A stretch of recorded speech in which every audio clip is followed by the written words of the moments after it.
What's up guys, this is your favorite fanfic YouTuber, the Fanfic Majesty, and welcome to another amazing video. You can follow me on Patreon for exclusive stories. 4 High Chapter 75 The Anxious Sengoku. Following Hancock's words, everyone's eyes turned to the body on the ground again. The atmosphere darkened.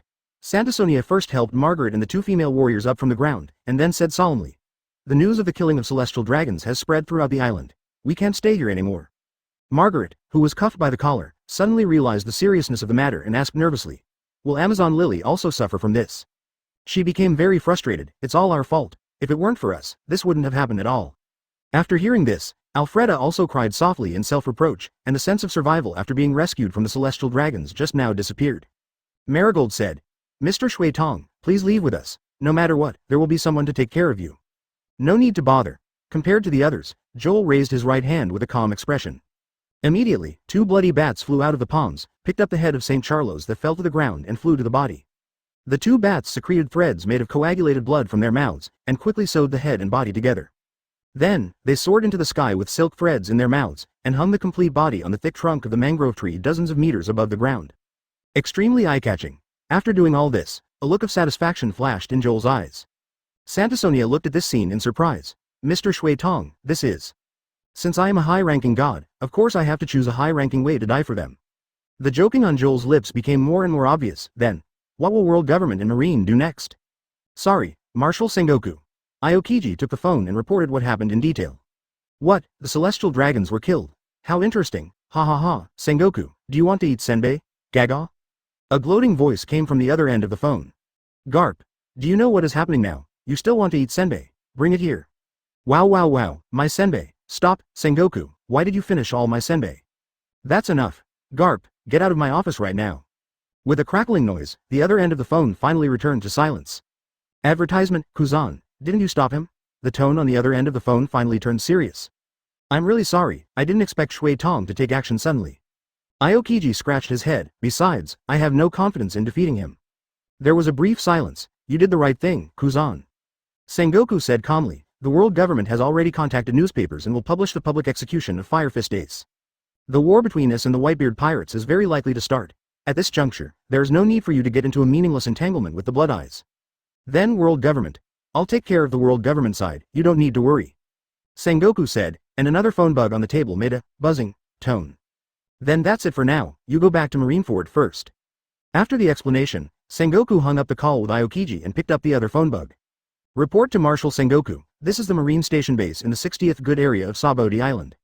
Report it. We have received news that St. Charlos of Celestial Dragons was killed by pirates.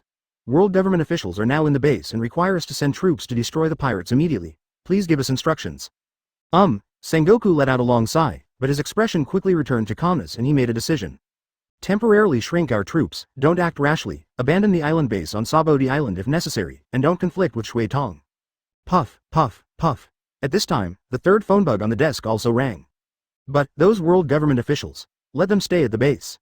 Sengoku hung up the second phone caller decisively and picked up the third caller with a serious face. "Marine Marshal Sengoku, you useless B*******************. D. What are you doing now? Immediately notify all Marines to go out and capture the pirate who killed my son. I will torture him to death. Did you hear that?" Quote. St. Roswald roared angrily on the other end of the phone. Advertisement. "I'm sorry, Lord St. Roswald." In response to the roar of the celestial dragons, Sengoku said rationally, "I already know the situation. The person who killed St. Charlos was a world-class criminal, the legendary pirate Blood Eye. I'm afraid Marine can't easily use enough combat power to capture him now. What is the use of the world government in raising waste like you?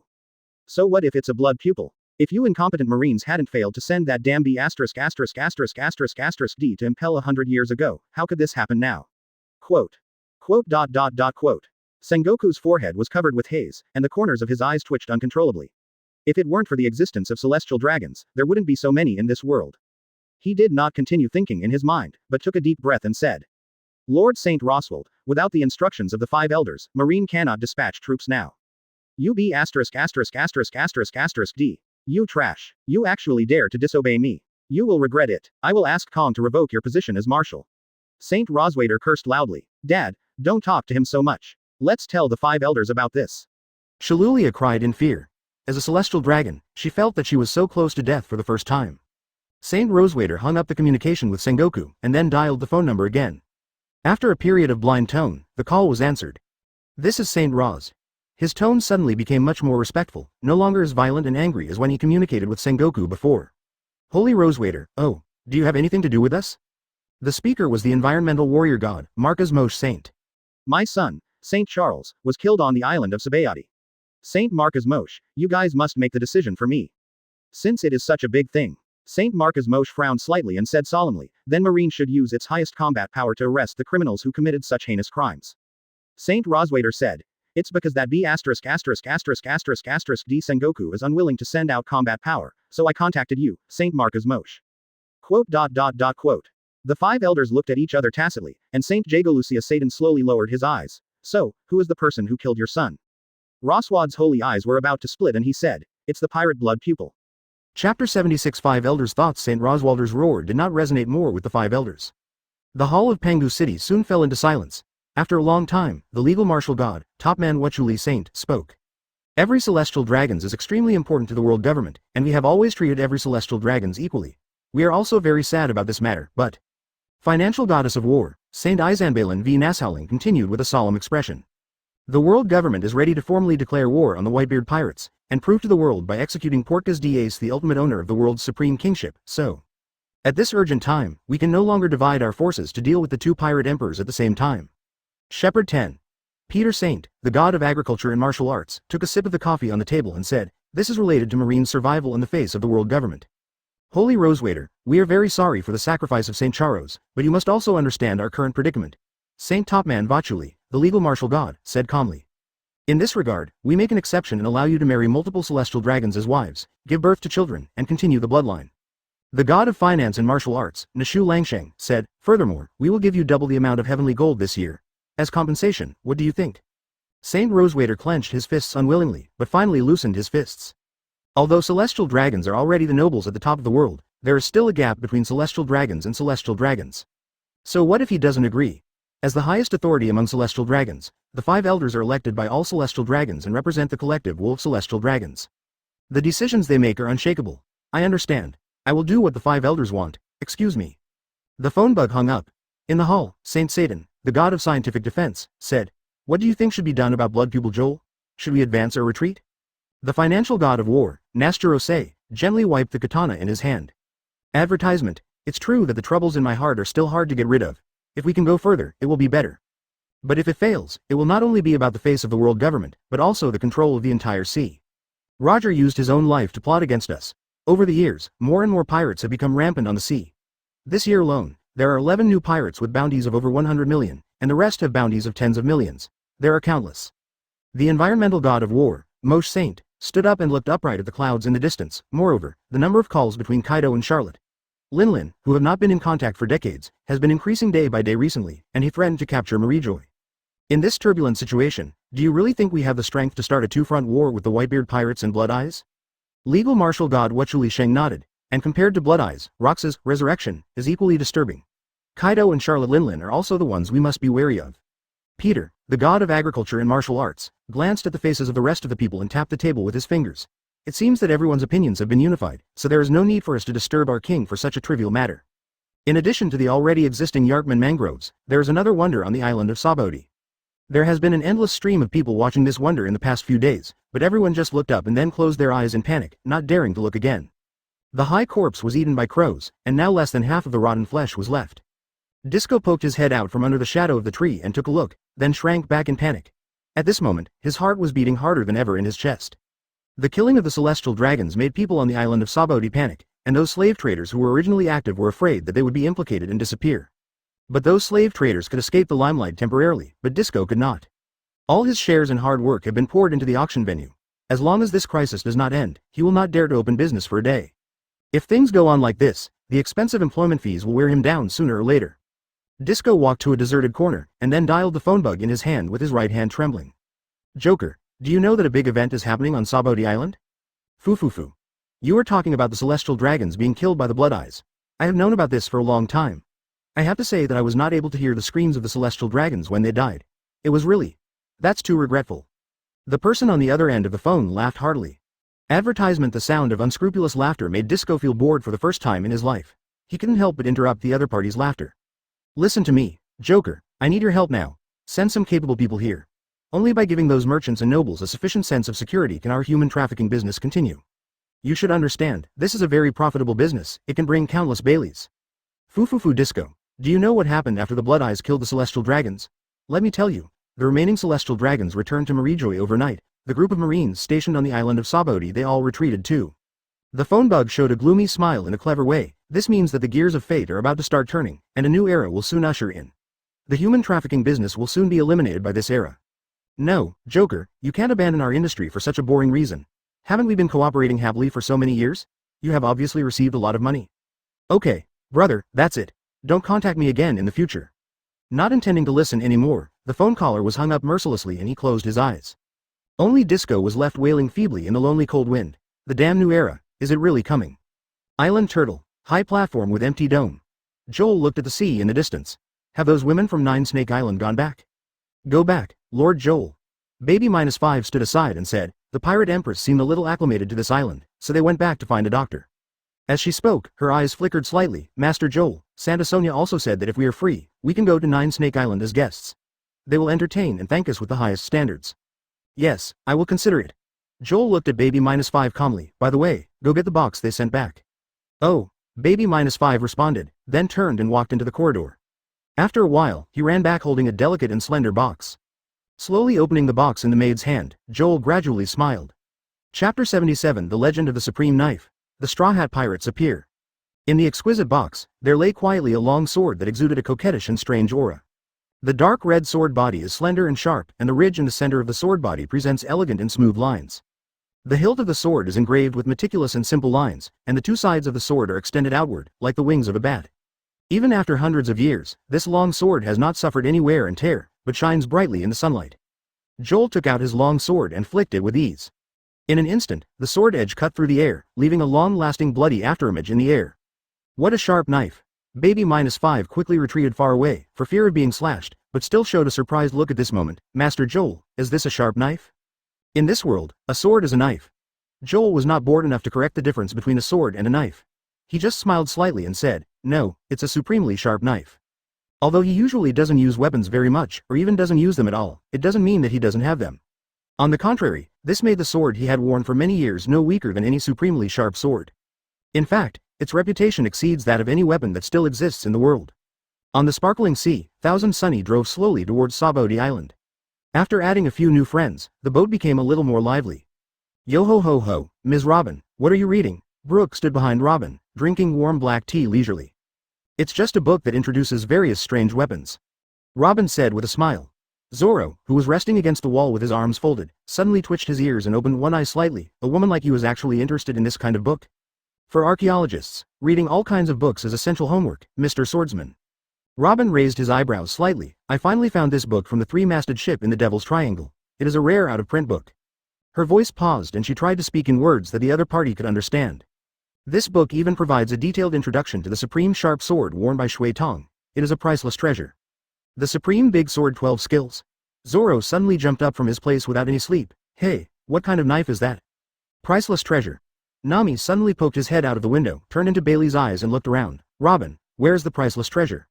Wait a minute, Robin, you just said that name. Usopp took dozens of steps back, looked left and right, grabbed Chopper and shook it violently. Chopper, did you hear that? She just said the person's name. Usopp, you're making me dizzy, Chopper said in confusion, his eyes rolling around. You are all so excited, is it because Robin-chan cast some kind of magic on you? Brook tilted his body at a 30-degree angle, then can you cast the magic of seeing panties on me? Boom, boom, boom. Nami climbed out of the window and retracted her hot fist. She no longer paid attention to Brook, who had 3 big bags on his head and was lying dead on the deck. Instead, he looked at Robin seriously. If I heard correctly, Robin, you just said the name, Blood Eyes, right? Ah, the name that must never be spoken appears.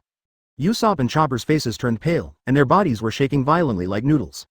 What are you talking about? Super interesting topics. Standing on the upper deck, Frankie retightened the screws on his arm, flicked his tongue, and looked down. Joel with blood eyes. Robin looked up at Frankie, a man who has been sleeping for more than 100 years. Yo ho ho ho, isn't that older than me? Brooke stood up again. Robin was a little surprised and said, Mr. Skeleton, haven't you heard of this pirate? After all, Brooke is the closest thing to that era. Ah, I'm sorry. Advertisement. Brooke suddenly sat in the corner, hugging his knees guiltily, because time has passed for too long, so I can't remember so many things in my head. As he spoke, he suddenly opened half of his skull, although I don't have a head at all. Yo hoo hoo. Ah, he has no head, it's so scary. A certain reindeer was so frightened that he quickly hid behind Robin. Then you must have heard of blasphemy, right? Robin calmed Chopper's mood with the marshmallow dessert on the table, while looking at the oldest man on the ship. No, the skeleton. Blasphemy. Brooke suddenly stared at the dark hole that could barely be called an eye. Are you talking about the blasphemous weapon? That's right. Robin nodded. Frankie suddenly said, You are talking about that, blasphemy, I have heard of it. Even you, the Tin Man, know this. It seems like that weapon has a lot of history. Zoro looked at it with great interest. After all, that legend has been circulating in the capital of Seven Waters for a long time. After Frankie glanced at everyone with curiosity almost written on their faces, he said, Let me tell you. According to legend, the original Seven Waters city was barren, and it was often subject to storms and heavy rains brought down by Akula Ragna, the god of water. In this harsh environment, various tribes on the island often fight each other and compete for limited resources. Until a man appeared from the sky with a sword, unified the island, and established a kingdom. This king gave birth to 7 princes, so he transformed the capital of the Seven Waters into 7 regions, each of which was ruled by the 7 princes. The 7 princes hold absolute power in their own territory, and every few years they go to the royal palace in the center of the island to discuss their relationship with each other and their ruling power. When the agreement was reached, they each made a cut on their palms and dripped blood on the eternal sword standing in front of the throne to show the sacred and inviolable authority of the contract. The 7 princes were all very wise and managed their areas in an orderly manner, and the capital of the 7 Waters became prosperous. But this also caused the uneasiness of Akula Ragna, the god of water. The so-called god is an existence that relies on faith. If people eat and drink enough and no longer kneel down to worship and beg the gods, then the gods will completely die out of being no longer needed. In order to prevent this kind of thing from happening, Akula Ragna launched a huge tsunami, flooding the fields and houses on the island, drowning countless lives, and almost destroying the country. The 7 princes looked at the once beautiful country becoming devastated, and were extremely angry, but they were powerless. So they came to the palace in the center of the island and placed a curse on the original sword at the cost of their lives. They will sacrifice this sword with their blood, hoping that the sword will answer their pleas and go to kill the culprit who destroyed everything. When the last drop of blood in their bodies drained away, the sword, which was turned red by the blood, finally made a trembling sound. As if it had consciousness, this blood-red weapon rushed out of the palace, rushed into the sky, and pierced Akula Ragna, which was condensed from seawater. Since then, the kingdom of the 7 Waters has disappeared, and Akula Ragna has also disappeared. Only the sword that once killed the god remains. It's called blasphemy. What an incredible legend. Usopp took notes while thinking hard and murmuring. But with a slight modification, the protagonist of the story should be the great sea warrior Usopp, who draws his sword and slays the water gods from his horse. Yes, that's it. Sanji, who had already walked out of the kitchen, put the strawberry cake in his hand on the small table next to Robin, and asked casually, since the gods of water have been eliminated, why do the 7 Waters city continue to bloom every year? A huge tsunami? Perhaps it is Akula Ragna's unwilling spirit that is causing trouble. Frankie laughed. Wrathful spirits, where are the resentful spirits? Brooke looked around nervously, and suddenly, his dark eyes seemed to emit a strange light. It turns out that the resentful spirit is myself. Yo-ho-ho-ho. Ah. It's so scary. I saw a ghost, Robin. The blue-nosed reindeer immediately circled around the chair where Robin was sitting like headless flies, crying bitterly. Robin said, although the story I heard is not like this, and the images of the protagonist and villain are also slightly different, they are basically the same. She added, this is a legend about blaspheming the gods with a mortal body, but this is not entirely fictional, but is based on reality. In reality, there are gods as high as Akula Ragna, who destroy countries that they feel are in danger at will. Advertisement but legends and stories are made up by people after all. People yearn for hope, so they give them a perfect ending. But in reality, how many people can kill that aloof god? Even that man only left behind a story, but the reality he saw with his own eyes. Robin looked up at the cloudless blue sky. When will this world be as clean as the sky? Hey, we're here. Luffy, who felt sleepy as soon as he heard the story, suddenly woke up. He jumped on the lion's head on the bow of the ship, looked at the outline of the island in front of him with his hands on his hips, and laughed. Nami, that one in front is the Sabaody archipelago. The bubbles dancing in the sky, the houses standing on the roots of mangrove trees, and the looming amusement park in the distance all prove the uniqueness of this island. Nami only came to his senses in a daze, walked quickly to the railing of the boat, and looked at the pointer. The pointer has not changed. It seems to be the same as what Shahachi said, that should be Sabaody Island. The archipelago is simply composed of non-magnetic tree roots, so the direction of the pointer does not change. Everyone immediately stopped worrying about this legendary weapon, and instead stepped forward to look at the islands in the distance, marveling. Not long after, Thousand Sunny approached the island in the waves. Why? Something feels wrong. Hachi, who was previously rescued by the Straw Hat Pirates from the Flying Fish Knights, was now frowning. Nami asked. What's wrong, Hachi? Zalba said. I can't tell, but we are obviously so close to the island, but it doesn't seem to be particularly lively. In his impression, Sabodi Island would be more lively, and people should be able to hear it from a distance. Soon, more and more bubbles formed in the surrounding resin. After Zalba explained the situation on the island to everyone, he added solemnly. One more thing. No matter what happens on the island, even if someone is killed, you must pretend not to see it. You must not take action against the world's nobles. Looking at Luffy's confused look, Robin explained. They're the gods who live in Marijoy that I mentioned to you before. Oh, Luffy responded nonchalantly, looking at the bubbles floating in the wind with starry eyes, and quickly jumped on it. He. Yo-ho, it's so fun, I can't stop at all. He jumped forward one bubble after another like Mario picking mushrooms. Hey, Luffy, don't go so fast, everything hasn't been explained yet. Nami watched Luffy jump further and further on the bubble and shouted quickly, but the latter turned into a black dot and disappeared completely from sight after a while. He has left, Nami. Usopp helplessly held his forehead. It seems that he didn't listen to what Shaohachi was saying just now. It's really troublesome. Zoro expressionlessly put all 3 knives on his waist and jumped out of the boat. I'll go find him. Excuse me, Zoro, Sanji and Usopp said it subconsciously. Then, they shouted anxiously. Wait, Zoro, if you get lost again, it will be difficult for us to find you. Forget it, you be D-road idiot, Zoro's fangs complained. Who do you think is a road freak? Who would get lost when there is such an easy to identify island? Every tree on this island has a number, even a child can find the way back. So you are so smart. Usopp said in surprise. I underestimated you, I'm sorry, be careful on the road. Sanji breathed a sigh of relief and waved goodbye to Zoro, but don't trust yourself too much. Zoro gritted his teeth and walked forward. I'm going to let you down. On the deck, except for Frankie who stayed on the ship, everyone else also got off the ship and set foot on the island. Zalba, who was leading everyone forward, said, by the way, I know a coder who can help coat this boat so that it can sail under the sea to the Fishman Island. Really? That's great. After everyone's joyful voices died down, Zalba said again. However, I still have to emphasize it again. Those who look arrogantly wearing masks and trying to distinguish themselves from the air that ordinary people breathe are celestial dragons. You must promise me not to conflict with them no matter what. No one will conflict with them. Robin looked at everyone who nodded calmly and shook his head secretly. Chapter 78 3 Supernovae Gather. Usopp meets Crow again.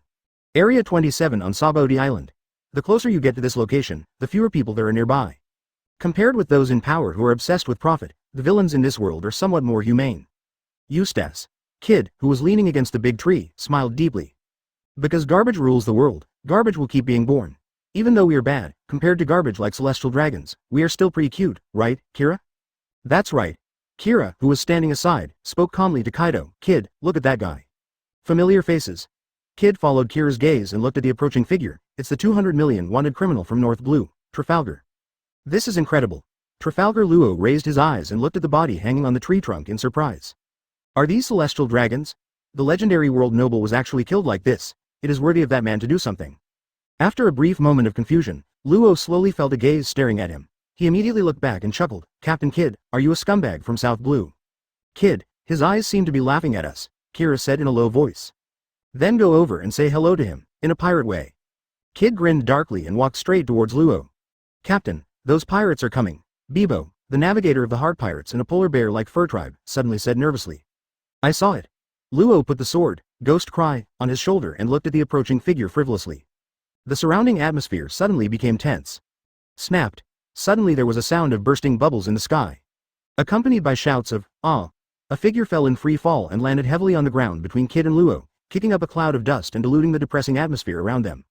The figure sat on the ground and scratched his head in confusion, seeming to think of something. He quickly touched the straw hat hanging around his neck and then breathed a sigh of relief. Kid, he is Straw Hat Luffy, Kira said solemnly. Advertisement. The captain of the Straw Hat Pirates. Seems to be just like what the newspaper said. He is a random idiot, Kid sneered. Luffy stood up and patted the dust on his straw hat, then looked at the two groups of people around him and grinned. I'm sorry, did I disturb you? Monkey. D. Luffy. Luo muttered in a low voice, and after reading the word, D, he couldn't help but emphasize the sound, and then a smile appeared on the corner of his mouth. Straw Hat Boss, the way you appear is really special. Oh, it's Trafalgar, isn't it? Luffy blinked, and rarely recognized a figure that looked similar to the one on the reward list. Luo said, it seems that I have received some attention in daily life. Are you done talking? Kid's hands sizzled with a magnetic force. It doesn't matter even if we join forces, I can deal with you all alone. Looking at Kid who was about to take action, Luo just said calmly. Eustace Kid, I have no intention of engaging in a boring battle with you. But if you insist on competing, let's see who can see that man first. HMPH. Kid dissipated the magnetism in his hand and showed a hint of excitement in his eyes. It's interesting. Although I don't plan to fight that man now that I've come to this island, it would be a shame if I couldn't see with my own eyes the legendary pirate who was resurrected from 100 years ago. Then let's try this bar. Luffy looked around and said with enthusiasm, "Huh? What are you competing for? Add me to the list." The Straw Hat boss saw this noble corpse. Luo raised his eyes and looked at the tree trunk. "We are going to meet the man who killed him now. If you also want to prove yourself, go to the island Turtle in the north to find that man." Watching the two groups of people leaving one after another, although Luffy didn't quite understand the situation, he was full of energy at the moment. He walked boldly and shouted, "North, north." Shaki's rip-off bar. After seeing Hachi and Shaki of the Straw Hats, he happily chatted with everyone for a while, and then Hachi asked, "Isn't Rayleigh here?" "He went to work and may not come back for 10 days and a half." Shaki blew out a smoke ring lightly. "If you want to ask him for help, you can go to the island Turtle in the north of the island to find him, but it's best to take it easy." "North. Thank you, Shaki. We'll be back when we find Rayleigh." Although Xiao Hachi was a little confused when the island Turtle appeared again in the north of Sabodi Island, but since he had not been to this island for more than 10 years, he did not delve into the changes on the island and just thanked Shaki. Advertisement. Everyone walked out of the bar. Nami shrugged. Looks like the trip was in vain. "Sorry, Nami, if you mind, just wait for me here and I will help you find him." "Never mind." Nami quickly waved his hand and said with a smile, "It just so happens that we can also go to the town on the island for a stroll and find Luffy and Zoro by the way. Then let's walk around the town and head north." While everyone took a special detour to visit the town, they slowed down and headed towards the north of the island. In a clothing store in the town. "How does this dress look?" "The style of this dress suits you very well, lady." "What about this one?" "This one also accentuates your figure, ma'am." Every time Nami opens the door curtain of the fitting room, the clothing store owner will exclaim with joy, "So, do you want to wrap up all these clothes?" Seeing Nami try on all the clothes, the boss rubbed his hands and smiled. If this deal is concluded, he will definitely make a lot of money. "Unfortunately, I prefer a more casual style." In the haze of the clothing store owner who was about to kill someone, Nami walked out of the clothing store with a smile, and then walked briskly into the next clothing store. However, compared to the previous clothing store, the decoration and area of this clothing store are several times larger and clothes are also more expensive. The styles and designs of these clothes are pretty good, but does a single piece of clothing cost 2 million belly? It's too expensive. Nami turned over the nameplate on her clothes with some surprise. It was a brand called Lewis. "Nami, you've been in this store for too long. You haven't gone shopping yet, okay?" Usopp walked in a little impatiently. If it weren't for the 100,000 belly that Nami promised him to use to buy slingshot upgrade accessories, he wouldn't be willing to wait here for so long. But when he inadvertently raised his head and looked at the figure walking down from the second floor of the clothing store, a drop of cold sweat suddenly dripped nervously from his forehead, and he lost his voice. Klo. Chapter 79. Sanji and Reiju's first meeting, reunion after many years. Klo. Looking at the man in black butler's uniform in front of him, Usopp took 2 steps back in panic. He would never forget what the man in front of him had done. Pretend that he is a crew member who was kicked off the ship because he made a small mistake, and deceive Kaya's parents' trust.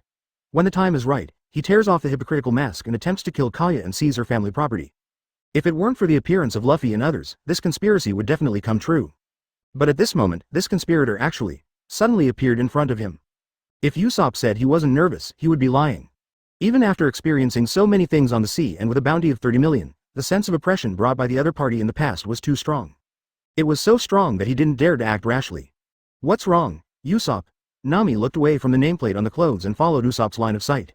Looking from her angle, she could only see the outline of a figure covered with clothing bags. "Usopp, when did you know such a rich person?" Nami approached the stairs in surprise and envy, wanting to see what a rich face the figure had. After all, the price of these clothes is conservatively estimated to be no less than 100 million. She would not even dare to dream of such luxury. "He is." Nami saw the figure who turned to look at her, and the past flashed into her mind. She immediately took a few steps back in panic, took out the weather stick from under her short skirt, Kaya's housekeeper. "It turns out to be you." Crow calmly held up his gold-rimmed glasses on his wrist and walked down the stairs. Nami asked nervously, "Why are you on Sabodi Island?" Usopp asked, "Klo, did you, a despicable person, use some conspiracy to seize someone's property?" No comment. Crow sighed, "I have no interest in you now, please don't appear in front of me like this again." "How dare you say such arrogant words in front of Lord Usopp who has a bounty of 30 million. Mentioning his bounty, Usopp suddenly became more courageous. This was a bounty of 10 million higher than that of Arlong, the strongest pirate in East Blue at the time, and it was enough to act as a deterrent to pirates who also came from East Blue. 30 million? Usopp, it seems you have grown a lot. The expression on Crow's face did not change at all, as if he was talking about something that had nothing to do with him. Advertisement, but the calmer it was, the more Usopp and Nami were nervously thinking about it. They didn't know why the other party could be so calm. It was obvious that I and the others destroyed the other party's 3-year plan that day, but why was the other party so indifferent when they saw the other party at this moment? Could it be that beneath the calm surface, there is actually some terrible conspiracy brewing? This is very much like what a conspirator, Beiji Kellogg, can do. Sanji. Almost without thinking anymore, Nami chose to activate the skill, Night Summoning. 1 second, 2 seconds, 3 seconds. The door of the clothing store was pushed open heavily.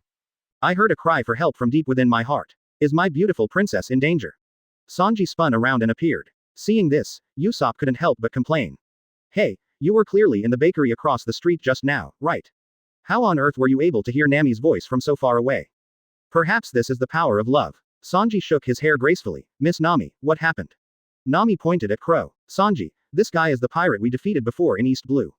We also suffered a big loss at his hands at that time, so he is most likely preparing to use cruel and despicable means to retaliate against us now. Quote.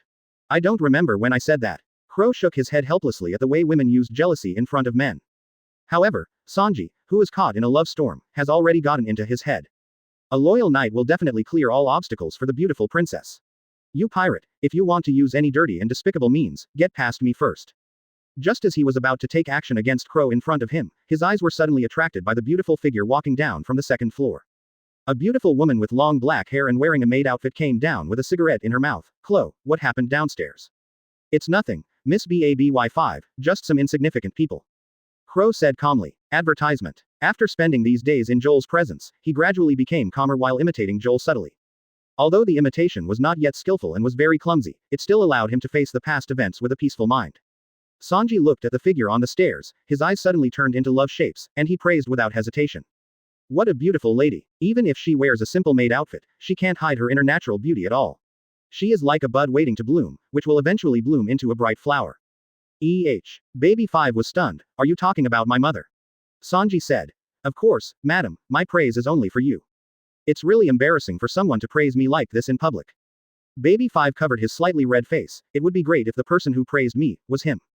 Oops, Sanji, he started again. Usopp said with a facepalm. Sanji. The corners of Nami's mouth twitched slightly, and a small angry pimple appeared on his forehead. Yes, Nami-chan. Sanji quickly woke up and then reflected with a solemn face.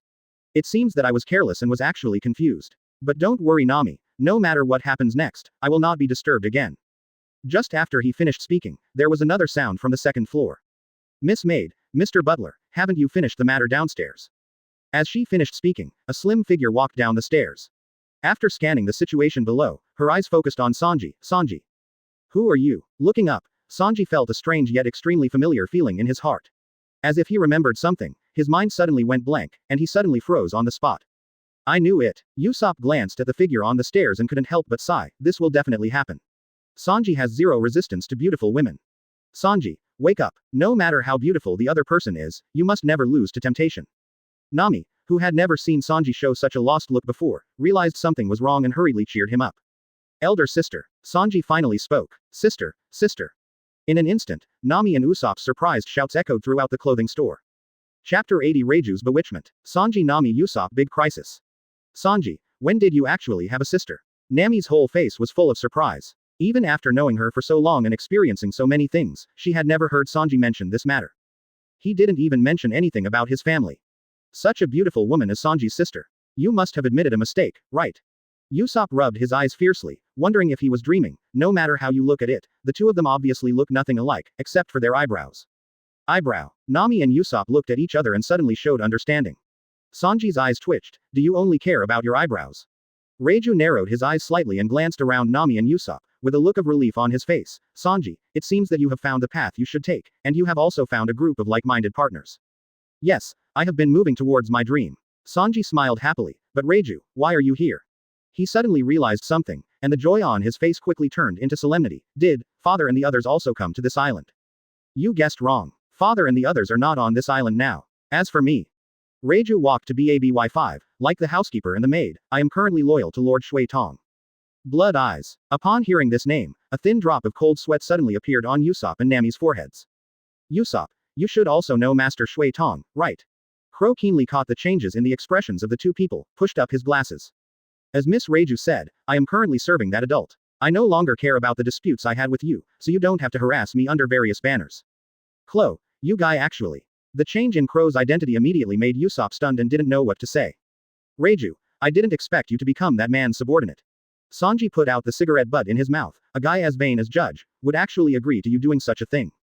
Advertisement. Haha, after all, working under Lord Shui Tong will bring you a very high salary. Reiju didn't intend to explain much about Judge, but cleverly changed the subject. Did you see these clothes in Mr. Butler's hand? The most common made overalls in these domes are worth more than 3 million belly each. In addition, all staff in the dome can receive a monthly salary ranging from 300,000 to 3 million belly and 10 days of vacation on time, as well as 1 month of paid annual leave every year. These are the salaries and benefits that Mr. Butler spent a long time formulating, and they were also approved by adults. Therefore, I am quite satisfied with the current situation of life. Quote. It's just a way to buy people. Sanji said with a calm expression, I can only fool those guys who have never seen the world. As soon as he finished speaking, he turned around and saw Nami's salivating expression. This beautiful lady should be very interested in the salary offered by Lord Shui Tong, right? Reiju narrowed his eyes and looked at Nami, with a sly look in his eyes. According to your conditions, madam, I think you are willing to offer a monthly salary of 3 million. No. It should be able to offer 6 million. Quote. 6 million a month. Nami's pupils were suddenly like a pachinko screen, turning the number of Baileys crazily. 6 million Baileys a month means 72 million Baileys in 1 year, 720 million Baileys in 10 years, and 3.6 billion Baileys in 50 years. You know, it took her a long time to save just 100 million Baileys. Nami. Usopp shook Nami's shoulders crazily. You are not confused by this woman, are you? This is a trap set by her. Wake up now. Sanji. Reiju looked at Sanji and said, I hope you and your companions will join Lord Shui Tong, so that I, as a sister, can make up for the regret of not taking good care of you for so many years. Sorry, Reiju. Sanji responded very bluntly, I'm not interested in men, and my current identity is the chef of the Straw Hat Pirates. Like my idiot captain, I will never have the idea of joining a certain force. Advertisement. Well said, Sanji. Usopp quickly gave Sanji a thumbs up, and then the old god said to Reiju on the ground, did you hear that? Even Sanji's sister can't kidnap the chef of our Straw Hat Pirates. Reiju sighed deliberately. But, there are countless women in Lord Shui Tong's castle. They are all beautiful and have hot bodies. If you join, you can interact with these beautiful ladies every day. Countless beautiful ladies. Sanji couldn't help but shed a stream of red liquid from his nose. In the midst of his thoughts, a silly smile appeared on his lips. Little sister, he. Sanji. What's wrong with you, Sanji? Usopp yelled a few times, but Sanji just continued to giggle indifferently. Suddenly, cold sweat broke out on Usopp's forehead, but at this moment, his heart became extremely determined. I didn't expect that besides Nami, even Sanji would be seduced by her. But no matter what, as long as I, Usopp, am here, I will never let this woman deceive Nami and Sanji away. Correct. Reiju looked at Usopp. I saw that news. Are you the sniper king who dared to declare war on the world government? So what? Usopp puffed out his chest and emboldened himself. Your actions are really amazing, and your nose is also very distinctive, which can be recognized at a glance. It is a pity that such an outstanding talent can be a sniper in a small pirate group. Quote. Reiju smiled slightly and said, if I go to remonstrate with you, the Lord will most likely agree to let you serve as the commander-in-chief. Hey, Usopp said righteously, it's useless. You're just a captain. Your little tricks can't fool me. Don't underestimate the great maritime warrior. No, you underestimated the importance of the captain. Reiju said calmly, you know, with your reputation, sooner or later, countless sea heroes will gather around him. By then, as the commander, you can easily summon tens of thousands of people with just a wave of your hand. Call tens of thousands of people. Usopp's mouth was secreting saliva crazily, and as he continued to swallow the saliva, his breathing became faster and faster. Everyone should be very interested in my suggestions. You might as well make a formal decision now. Looking at everyone, a devilish smile appeared on Reiju's lips. I think with Lord Shui Tong's magnanimity, he won't object. Chapter 81 Meeting Robin again. Archaeologists. Doubts. Squeak. The door of the clothing store was pushed open, and Brook and Chopper filed in. Did I just hear Nami and Usopp shouting, yo ho ho ho? Did Sanji come in just now? The sudden familiar voice brought Sanji and others who had fallen into fantasy back to reality. Several people trembled, and they couldn't help but wipe the non-existent sweat on their foreheads for a while, and cautiously took 2 steps back. Chopper, who was licking the marshmallow with his tongue out, said hello with a contented look on his face. Sanji, you are indeed here.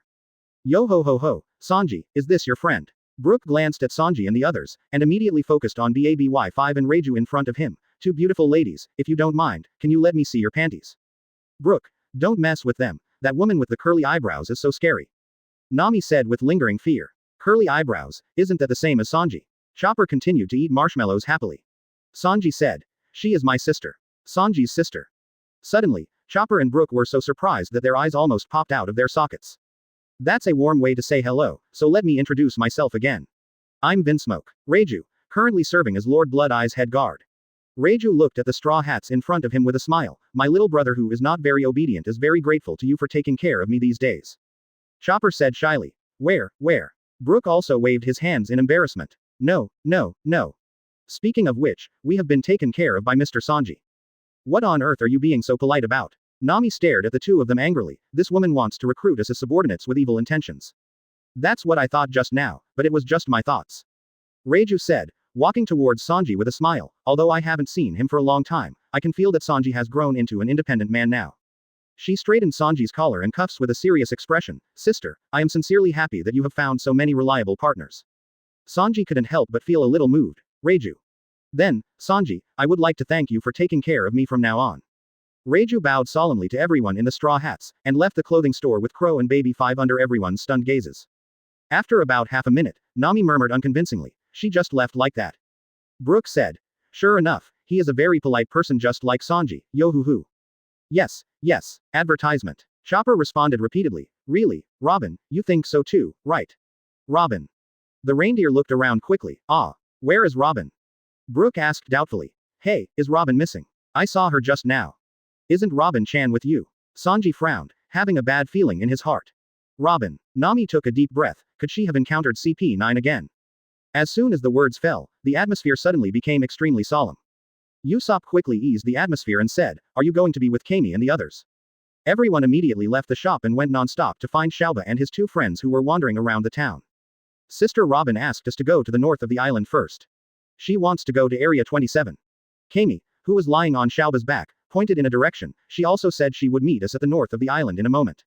It turns out he wasn't taken away. It's great that Robin is okay.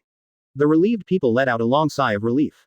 Sabayati Island, Area 27. What happened before? Why does everyone seem to know it but avoid talking about it? Robin was a little confused. She raised her hand and pushed up her white cowboy hat to make her vision wider. In this way, although your appearance will be seen by interested people, you can also better observe the expressions of other people. The closer she got to the Yarkman mangrove ahead, the fewer people around her. Although Robin felt uneasy, her strong curiosity drove her to continue walking forward. The vague outline finally became clear in sight. That is. Robin stopped and looked at the scene in front of him in shock. Except for the putrid head in the glass hood, the body that was hung high was almost eaten clean by the crows, leaving only the remains of the skeleton. What shocked her was not this corpse. In all these years of walking in the underground world, she had seen corpses even in the most bizarre ways of death. Not to mention skeletons, there is one on the ship. What made her unbelievable at the moment was the decoration of this corpse. The only people who can wear this kind of glass hood and wear this kind of clothing are the nobles of the world. Were the celestial dragons really killed in such bizarre circumstances on this island? Wouldn't Marine and world government care about this kind of thing? Advertisement. Who did this? Countless question marks appeared in Robin's mind. That is the world government that controls almost the entire world. A person that even the world government would be afraid of. Could it be? Has he come to this island? Robin couldn't help but take a deep breath. Speaking of which, what a coincidence. I didn't expect to meet you again. A familiar voice came from behind. Nicole Robin. Blood eyes. Robin turned around and looked at the man wearing a black cloak and a blood-red sword at his waist. Joel raised his head and looked at the tree trunk above. Are you also interested in this body? Rather than this corpse, I am more interested in what measures the world government will take next. Robin tried to keep a calm expression, just like the one she had when she first met Joel. They didn't do anything. Joel said calmly. Robin's eyelids twitched and he said in disbelief. You are indeed very powerful, but killing the celestial dragons should be beyond the limit of what the world government can bear. You are right. Today's Marine is stronger than it was more than 100 years ago, both in terms of overall size and maximum combat power. Joel said calmly. As an archaeologist, you should be aware of this, right? After all, there was only one Marine admiral in the past. Since my time, it has only increased to 2. The same is true for the organization of various agencies within the world government. Quote. Robin responded. I have indeed seen relevant records in the classics written by Dr. Clover. The world government has ruled this world for so long that they will arbitrarily wipe out a country every 3 years, but they also deliberately retain some seeds of revenge. They are also waiting to see what kind of fruits these seeds will bear after they sprout and take root, in order to add a touch of fun to their boring lives. It's just that they never thought that your seed of revenge would grow to such a terrifying extent. Precisely because of this, how can the world government, which has already accumulated enough power, let you do whatever you want? Quote. She asked her doubts unabashedly. Joel smiled meaningfully. People who have been bitten by a snake will be frightened and run away immediately even if they just see a curved rope attached to the ground. But now, this sea is full of ropes that are as curved as snakes. When they really discover my snake, of course they will choose the highest level of caution. Chapter 82 Rayleigh dissuades. Joel and Supernova's first confrontation. Sabayati Island, Area 13. Those guys. It's Straw Hat Luffy, Death Surgeon Trafalgar Law and Captain Eustace. Kid. No, the killing warrior Kira is also in there. The four supernovas traveling together and the pirates following behind were so powerful that the onlookers were so shocked that they gave way to a wide road. Where are the four pirate supernovas with a bounty of over 100 million on their heads going? Sitting on the tree, the strange monk Yerode showed a cheerful smile and was very interested in the actions of the four people. Guys heading in that direction. Hawkins put away the cards in his hand, raised his eyes and glanced at Yerode on the opposite tree, and said with a gloomy expression, there won't be any good signs with him. Do you believe in luck as always? The magician from North Blue. Drake folded his arms and leaned against the mangrove tree, hanging his head as he spoke as if he was sleeping. Divination cannot lie. Hawkins stood up. All fates are already determined products. After saying such firm words, he suddenly thought of something and his eyes became serious. No, except for that man. He is very special. Ah bah bah, is it special? Apu shook his head rhythmically and walked out from behind the tree. What is the connection between the established and the uncertain? While these four guys are in the spotlight, I have to take a closer look at that man this time. Drake looked up at Apu. Hyaming Apu, you are indeed a guy who loves to join in the fun. Ah bah bah bah bah. Stop pretending to be serious. Red flag Drake, you really want to see it too. And Magician Hawkins, can you endure such a wonderful performance? Apu laughed. Indeed. Hawkins' stagnant face finally showed a trace of emotion. Since my death has not been revealed, then I should go with him. Ah bah bah. Apu shook his body and walked forward, waving with his back to Drake. Time waits for no one. Drake straightened his body slightly, seemed to have considered it, and silently followed him. When all the figures of the people disappeared from sight, Capone Beige slowly walked out with a cigar in his mouth. A bunch of idiots actually want to provoke that man head on. I don't know whether they are brave or ignorant. He blew out the smoke and walked in the opposite direction of everyone. Located at the north shore entrance of Area 17 of Sabayati Island. A huge shadow fell from the air, and before the pirates who arrived here got close, they saw the island turtle that was about to be coated in front of them shining brightly in the sunlight. Even though he had heard about it before, after seeing it with his own eyes, Luo still showed a surprised look. Is this the residence of Shui Tong? Kid laughed loudly. As expected of that man, ha ha ha. Luffy's eyes were filled with stars. Ooh. A castle built on turtles. This is so cool. After the three of them finished speaking, they immediately looked at each other, speeded up their pace in tacit agreement, and then it turned into a walking race that was not convinced by each other. What a very flamboyant group of people. Sitting on a wooden pile next to the coast, Rayleigh was enjoying a drink while looking at the dusty sky not far away, with a glint of light flashing in his glasses. In just a moment, the pirates arrived at the coast in front of the island turtle. Kid looked at Rayleigh, who was very conspicuous in front of him, with a domineering look on his face. Old man, Shui Tong lives in the castle on the island, right? Feeling that countless eyes were on her at the moment, Rayleigh pushed back the cork of the wine bottle, stood up slowly, and stretched the muscles on her body that were somewhat stiff from sitting for a long time. Yes, the island behind me is the territory of Joel the Blood-Eye. But you should stop here and don't go any further. Old man, what do you mean? Kid frowned, quickly looked at Rayleigh, and said displeased Ly, does a mere coder have to meddle in so many other things? What can you do to us even if you force your way in? Rayleigh quickly glanced at everyone and smiled slightly. I am thinking about you too. You are still young. There is no need to get involved with that man so early. Luo's mouth showed an unforgettable smile and said, what if we must go in? Then, the old man will have no choice but to stop you.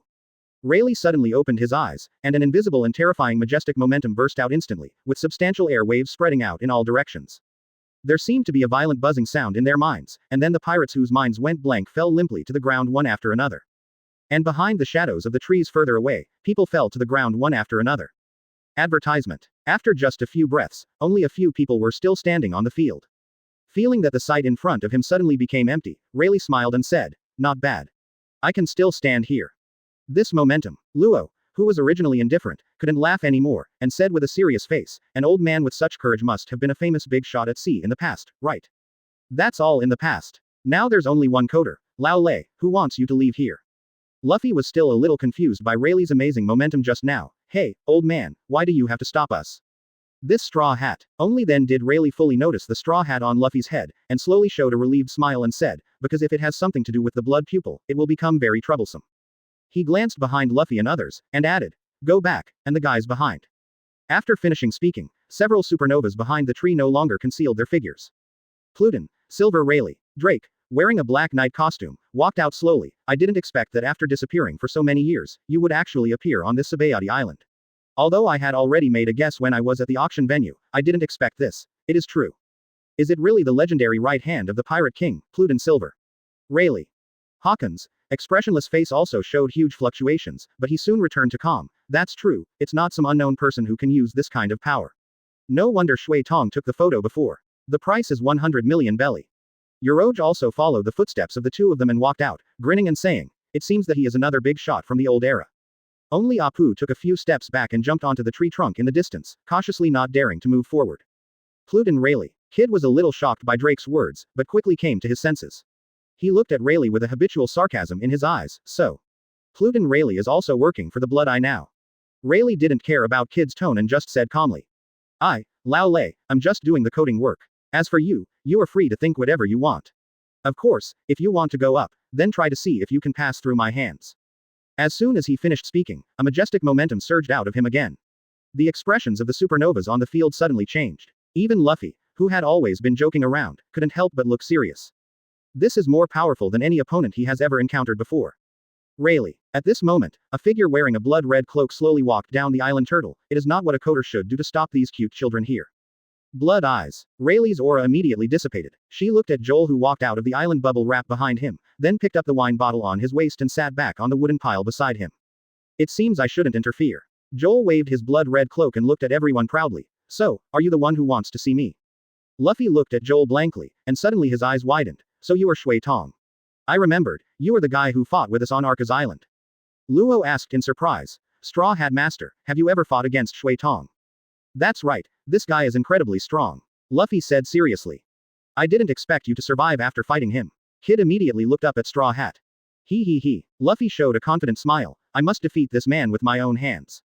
A smile appeared on Luo's lips. The person who can say such things is worthy of being the head of the Straw Hat. He's just a big talker. Kid snorted. Hey, since the three of us met this man at the same time, how do we calculate the outcome now, Trafalgar? Luo tilted his neck slightly. This is really difficult.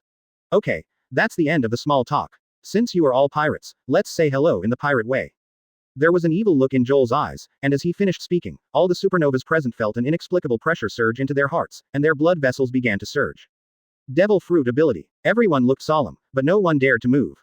What's wrong? Joel's pupils were extremely red. Don't the pirates of this era take the initiative to say hello to their seniors?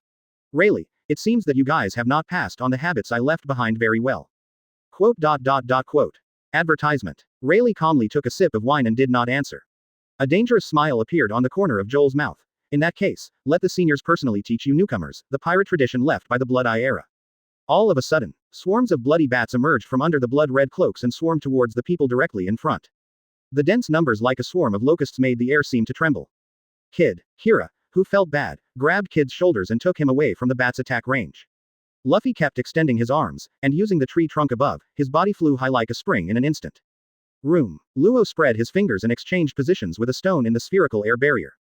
The next second, the stone turned into countless powder in the bite of the bloody bat.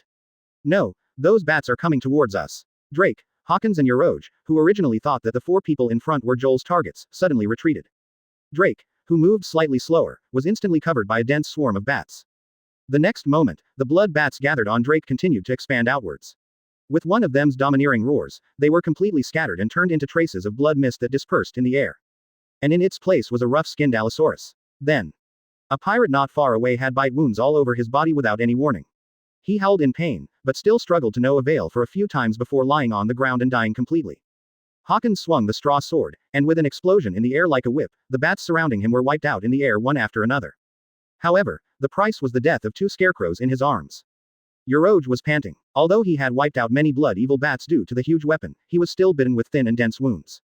Whether it's Shui Tong or whoever it is, since he chose to attack me, there's absolutely no way Lousy won't fight back. At this moment, Kid, who took the initiative to walk towards Joel, had a strong magnetic force in his hand, which attracted all the weapons from the nearby pirates, forming two extremely thick metal arms in an instant. With a ferocious smile on his face, he rushed towards Joel quickly and suddenly waved out two metal arms. Bloodthorn. Joel held a Western-style spear in each hand, which was condensed by alternating spirals of blood evil, and thrust out in the bright red light. The Western-style spear instantly sank into the metal palm. As Joel twisted his hands left and right, unstoppable cracks appeared in the metal palm, and spread crazily along the metal wrist towards the arm. Boom. With a loud noise, the metal arm was exploded into countless fragments by the majestic energy inside, splashing out in all directions like raindrops. Room. In an instant, Luo, who had swapped places with a metal piece above Joel, pulled out his knife and stabbed Joel hard on the shoulder. Scalpel. Whole body paralysis. The scalpel with the sizzling electric current penetrated Joel's shoulder without any hindrance, and suddenly a dazzling blue light bloomed. Although this was not my original intention, Master Kid is right. Luo showed a confident smile, but the next moment, he was speechless. In the blue light emitted by the current, Joel stretched out his palms and pinched Luo's neck tightly, seemingly unaffected. For a moment, Luo struggled with all his strength, but still couldn't break free. He felt as if the oxygen in his chest was being drained and became increasingly scarce. Rubber. Turning on second gear, Luffy, covered in red steam, suddenly appeared beside Joel, jet machine gun. The continuous punches fell on Joel like a violent storm, and the powerful force actually caused the latter's footprints to plow a deep mark on the ground. Rubber. Luffy's hand stretched back nearly 100 meters again, and he suddenly looked up, jet rocket. With the blessing of inertia and huge elasticity, the terrifying power of the two arms suddenly blasted Joel away. Boom. With the ear-splitting sound, countless dust exploded from the ground. Chapter 83 strongly suppressed the supernova. Lost Zoro. Cough. Luo, who broke free from Joel's hand, coughed and stood up to look at the dust that had not dispersed for a long time. He. Luffy showed a confident smile. I told you, I won't lose again. That guy, shouldn't he be knocked down? Although Kira was wearing a mask, judging from his surprised tone, anyone could imagine the look on his face at this moment. If he was defeated so easily, that man wouldn't be called Shui Tong. Kid, who was sent flying dozens of meters away by the burst of blood spines, approached again. But that means, this man can be defeated. The tall Uroge grinned and walked over as if he was not affected by his injuries. Drake recovered from the Allosaurus and returned to his human form. Maybe with the combined power of all of us, we can really defeat him. Hawkins quickly scanned the cards placed in front of him, frowned and said, there is actually a 3% chance of success. Amid the lingering dust, Joel slowly walked out unscathed. His cold blood-colored eyes scanned everyone present, and he licked the corner of his mouth bloodthirstily. Is this the supernova of this era? You did a really good job. It's my turn next. With a wild smile on his lips, Joel wrapped himself in a red cloak and instantly turned into a red afterimage, rushing out. Before everyone could react to what happened, Luo, who was standing at the front, flew 100 meters like a cannonball and was forcibly embedded in the body of a huge mangrove tree in the distance. Feeling that Luo was almost flying out against him, Drake roared angrily and transformed into an Allosaurus again, charging straight towards Joel. In an instant, the bloody mouth that could easily crush even a skull covered Joel's upper body from top to bottom. However, just when he was about to bite, Drake found that his upper and lower jaws could not close. How is this going? He was surprised to find that his mouth was firmly pressed against a thick, blood-like stick-like object, and soon the eyes on both sides of his nose saw a blood-red figure withdrawing from his mouth. Time to brush your teeth, kid. With a joking sound, Drake felt his neck being picked up heavily, and then after a period of spinning, his back collided strongly with the ground. Boom! A huge hole was instantly smashed into the ground. Even though the ancient species had rough skin and thick flesh, the intense pain caused him to almost lose consciousness under such an intense hug. The appearance of subduing demons. Hawkins transformed into a giant scarecrow with 5 spikes between his fingers and swept forward. Joel made a mistake in his steps, sideways dodged, and with a sudden grab with his left hand, he stopped Hawkins's arm from swinging down again. Puff. However, the giant scarecrow's cheeks puffed up, and countless nails suddenly came out of its mouth. Joel swung his blood-red cloak, and the soft silk cloth was like semi-solidified gelatinous hemoglobin, wrapping all the flying nails inside. Immediately, he clenched a fist with his right hand, which was covered in hot blood, and hit Hawkins hard in the abdomen. Hawkins, who was knocked away in an instant, was wrapped in scorching blood flames like a man on fire. He rolled around on the ground in pain, spitting out small scarecrows one after another on his arms. At the same time, without giving Joel a chance to breathe, a fist as huge as a bowl suddenly swung down with a huge force. Uroge grinned, as if he saw Joel being crushed by his punch and being knocked away hard. But the next second, his expression froze on his face. Not just the look. Instead, his entire arm in contact with Joel seemed to be frozen in this space. In Joel's palm that was against the opponent's fist, a long whip made of condensed blood emerged. In the blink of an eye, Uroge's paralyzed arms were wrapped around several times, and in the next second, the huge body was thrown away on top of Drake, who was just about to get up. The two figures fell into the pit and kicked up countless dust. Kira quickly spun the scythe with both hands, and with the sound of tearing through the air, it flew toward Joel like lightning, side weasel, whirlwind slash. Bloodthorn. The blood demon in Joel's hand once again condensed into 2 Western-style spears and thrust forward. In an instant, they collided with Kira, who arrived in front of him with astonishing force. But just a few seconds later, the two passed by each other. I saw that Kira's left and right shoulders were each pierced by a bloody spear. He subconsciously took 2 more steps forward. As the blood gun on his shoulder turned into traces of blood mist, his body trembled suddenly and he collapsed to the ground. Kira. Damn guy. Kid was furious when he saw this scene, and once again gathered a large number of metal weapons in his right hand, turning it into a tightly fitted, sharp-edged mechanical arm. This time the robotic arm is much thicker than the previous two metal arms. At this moment, Luffy on the other side bit his thumb and blew air into the gaps in the bones, making his right hand grow in size. Magnet. Third gear. Advertisement. Kid and Luffy shouted loudly at the same time. Ji Xing. Giant rocket launcher. The impact of the mechanical arm blessed by reverse magnetic force and the thick fist bone like a giant fell towards Joel at the same time. Boom. The thunderous attack shook the entire land, and the huge impact made even the air tremble. Countless gravel flew out, and smoke and dust filled the air. Apu, who was standing on a tree trunk in the distance and watching, quickly covered his body with his sleeves. Should I say that it is worthy of being a supernova with a bounty of up to 300 million? The two of them can unleash such a powerful attack together. Even the blood eyes cannot easily follow it. However, as soon as the thought came into his mind, he saw movement coming from under the huge fist bones and mechanical arms in the dust. Joel, who was forced to withstand the two forces, stood up in the huge pit created by the hammer. At the same time, the blood that quickly poured out of his hands solidified and hardened into a long whip, which was wrapped around the mechanical arm and the huge fist bone in the blink of an eye. Rise! Joel shouted loudly, and pulled the hands holding the blood whip towards the middle. Luffy and Kid flew towards him uncontrollably. The long whip formed from blood grew wildly like a plant's rhizome, turning into a blood-colored piranha that selectively devours people, swallowing Luffy and Kid. Room. A hemispherical air barrier quickly formed around it. In the next second, the two people who were about to be swallowed by the bloody piranha turned into two thick tree trunks. What a risk, what a risk. After being discouraged, the mini Luffy stood beside Luo, patting his chest with lingering fear. HMPH. Trafalgar Law, I don't need your help. Kid glanced at Luo and said coldly. Luo, who had consumed a lot of energy, panted and said, I didn't specifically want to save you, I just did it casually. After saying that, he no longer paid attention to Kid, but stared intently at the figure in front of him. Joel slowly walked out of the huge pit, patted the dust on his body in a leisurely manner, and a wild smile appeared on the corner of his mouth. Although I only have less than 1/10 of the strength of my original body, you can force me to this point. It seems, you are more troublesome than I thought. What did I just hear him say? Apu, who was extremely sensitive to sounds, even sat on a tree trunk in the distance and murmured in surprise, did he just say, that he only used 1/10 of his power? Kid looked at Joel and frowned. Individual body. What do you mean? Luo forced a smile on his face. I don't know if it's a bluff, but what's going on with this overwhelming feeling? Hawkins raised his eyes expressionlessly. It is indeed far scarier than imagined.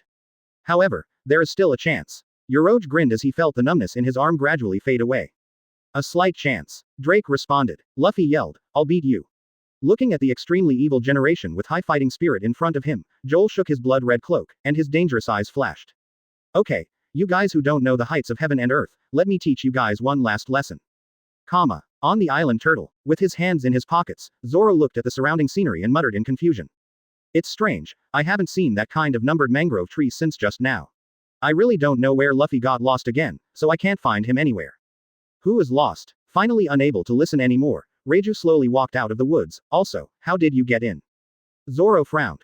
Come in. I just swam in the sea for a while because I couldn't find the way forward. I didn't come to any strange place at all, right? As he spoke, his expression became serious. Could it be that I have left Sabayati Island? Strictly speaking, this is indeed not Sabayati Island. Reiju said calmly, it's private property. Ha.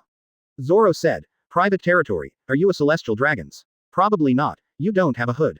Celestial dragons have no right to live here. Reiju said, okay, please leave here. I will not hold you accountable for entering this island. I know, it's really troublesome. Zoro shrugged and walked towards the dense forest going down the mountain. Sanji's partner, the pirate hunter of the Straw Hat Pirates Roronoa. Zoro, is he lost? Advertisement. When he mentioned Sanji, Reiju couldn't help but smile. About 10 minutes later, the green-haired figure appeared again at an exit of Maulan, with joy in his eyes. This should be the exit. Quote. Why haven't you left yet? Reiju, who patrolled here, looked at Zoro walking out of the dense forest and frowned slightly. It's you woman again. Hey, are you following me? Zoro's eyes became sharp. Following you. Reiju pointed helplessly at the dome not far away. Look at that castle. Didn't you find that the distance between you and it has not changed at all? Zoro stared at the dome for a moment, then came back to his senses and said, well, it seems I misunderstood you. I'm really sorry. After saying that, he turned around again and walked towards the woods.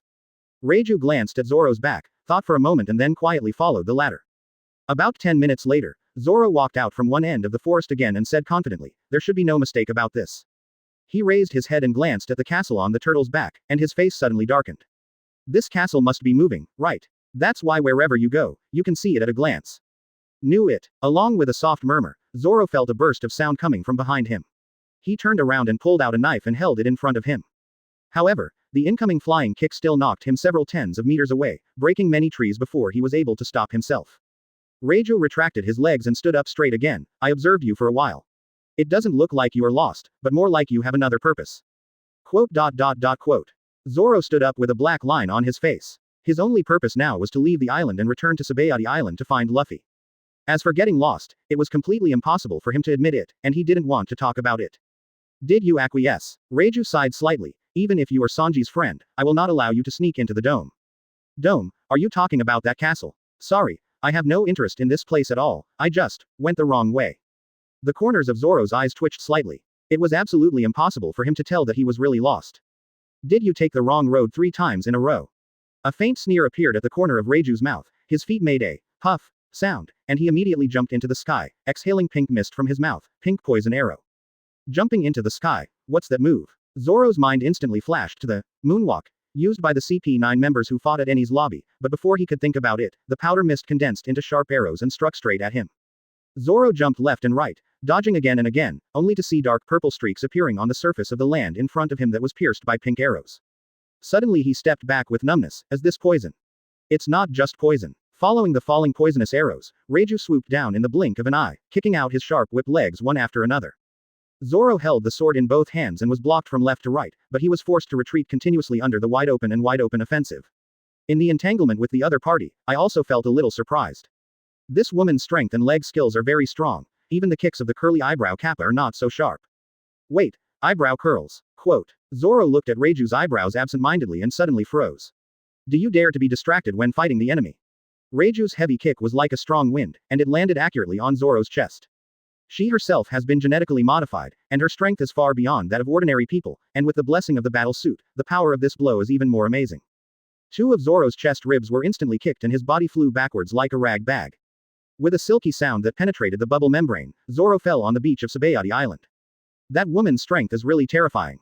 Zoro hunched over his sore back and stood up slowly. However, he suddenly realized something was wrong and raised his eyes to look around.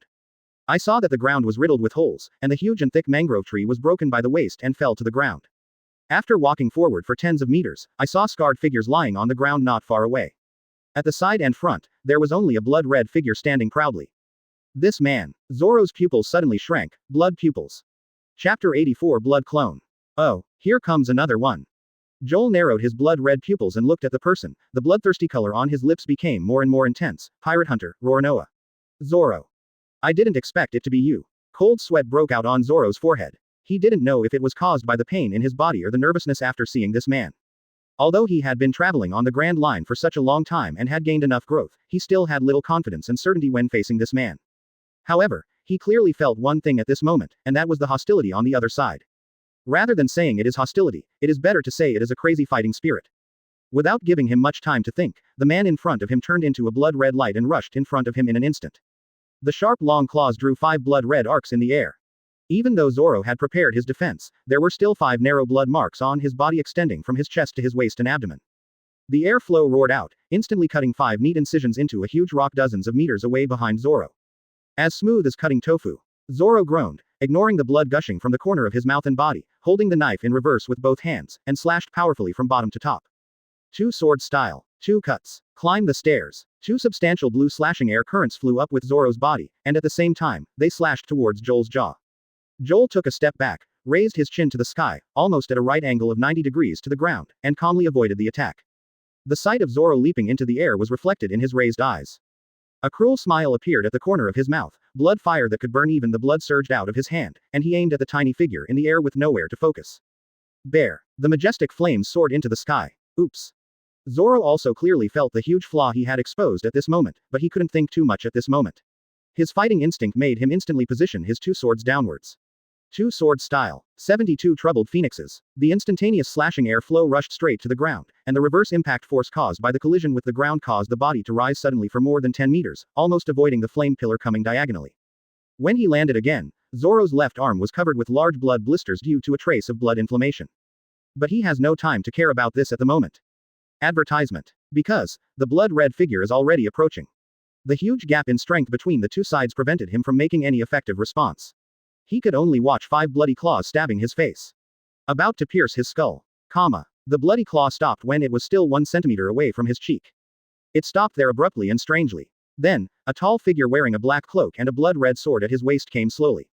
Immediately afterwards, Joel, in front of Zoro quickly twisted and deformed, and soon turned into a bloody bolt flying upside down in the air and seeping into the palm of the visitor. Zoro, who had retrieved a life from the brink of death, groaned, and the tightly tensed muscles in his body suddenly relaxed. The fatigue in his body seemed to have found its outlet, rushing crazily throughout his body. His knees softened and he half knelt on the ground weakly, but the unstoppable shock in his heart still forced him to raise his head and look at the figure. What's going on? Why do blood pupils appear there? And even the clothes have changed. Not only the clothes, but also the temperament has completely changed. Could it be that the one fighting him was not Shui Tong himself, but just one of his abilities? Zoro's thoughts were racing for a moment. Rayleigh, who was watching all this calmly, also had a flash of surprise in his eyes, and murmured, "What a strange ability." Now, Joel looked around at the devastated ground with interest. The memory fragments transmitted from the blood allowed him to clearly see all the experiences of this blood clone. In fact, this blood clone is part of the blood in his left hand. With the fusion of the blood factor and his body, the native blood in his left arm was washed away by the blood factor, resulting in an annoying rejection reaction. So out of boredom, he released this part of the native blood that was contaminated with blood factors from his body and kept it in a storage container. Normally, if this blood does not come into contact with any living body, even if it is left for another 100 years, it will not produce any changes. However, advertisement. The flawless blood factor contains all human emotions and personalities, and thus, pollutes this part of the original blood, giving it an independent personality in the reproduction of the original body. And walked out of the container. However, it does not completely replicate Joel's character, it only replicates part of it, so it appears more brutal and bloodthirsty. Of course, after the blood returns to Joel's body, the personality will completely disappear and the memory will be inherited by Joel. And even when the blood forms a blood clone again, it may not necessarily be Joel's negative character that is reproduced, but may also be transformed into a gentle and elegant royal family. Just like a newborn baby is often a blank slate. Only after encountering different people in different situations will it develop completely different personalities. Some interesting experience. A slightly novel smile appeared at the corner of Joel's mouth. If he had not inherited the memory of the blood clone, he would not have thought that his blood would evolve in this way. Joel casually looked at the evil generations who fell to the ground, and walked past them towards the island turtle without any trouble. I thought you were going to kill them now. Rayleigh took a sip of wine and looked at Joel with a hint of teasing in her tone. Joel paused for a moment and yawned without any trace. These guys are too weak, so weak that even if I kill them, I won't feel any fun. Aren't you afraid that they will grow up to the point where even you can't underestimate them? The real strong men on the sea are never afraid of challenges. If one day they can grow to that point, then I will enjoy the battle. Give them a decent exit. Quote. Yeah, Rayleigh also showed an unprecedented smile. Quote. It seems that your ability to take the path of fighting the world is not accidental, but destiny. Is it destined? Joel chuckled noncommittally and continued to move forward slowly, leaving only a deep and distant figure behind. Rayleigh looked at Joel's back and praised in a low voice, with such courage, he is worthy of being the top man in that era. When Joel gradually turned into a black dot in his sight, Rayleigh turned his gaze to the figure wearing a straw hat, and a bright light flashed in the lens. Although we lost this battle, losing to Shui Tong is a normal thing. You who had a brilliant performance just now should be the monkey. Luffy who made Shanks bet his arm on the new era.